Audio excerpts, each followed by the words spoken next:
Hello guys welcome करुचे मोर blog रे। तो मुई होचे पूजा। आज मोर ऑफिस रे ऑफ डे अच्छे तो मुई आज किसी रोसे करवा लगी चाहूचे।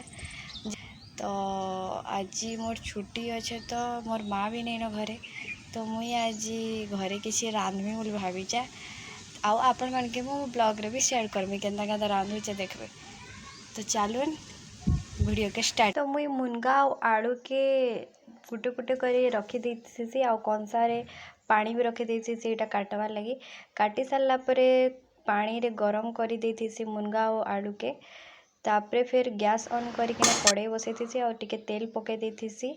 तेल पकई सारा जहाँ जीरा सोरस जहाँ पकाबार थी सब पकईकिना टिके परे फिर मुई सब चुड़चुड़ हो सारा टिके परे आलू के पकईकिना तापरे जेन पेस्ट कराई थी ताके पकई देसी आउ टिके भाजी देला परे ताके फिर हल्दी और लुण के पकईकिना टिके गोले पकासी।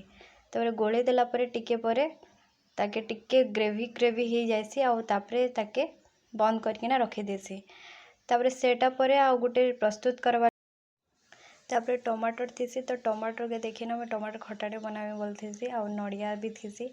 तो से लगी मुई कड़े रे पंचफुटन पकईकिना भृसंग पतर अदा आउ नड़िया पकईकिना मुई टिके भाजी देला परे तापरे मुई टमाटर के पकई देथीसी आउ टमाटर टिके जेतेबेले टिके हो जाएसी तापरे मुई हेतिरे लुण टिके ऐड करसी आउ लुण ऐड कला परे टमाटर टिके दबे दबे देबे तापरे टमाटर खट्टा हो जावा। तो टमाटर खट्टा हो सारा तापरे कच्चा आम देखी थी तो कच्चा आम रे गोटे चटनी करवार थिला। तो ये जीरा लुण तापरे कंचा लंका और आम के नहीं गोटे पेस्ट कर देसी आ पेस्ट चीनी टिके ऐड करदेवे और लुण भी टिके ऐड करदेवे तापर पेस्ट हो सारा तो प्रस्तुत हो गला आमर आम चटनी। तो मोर वीडियो जदि भल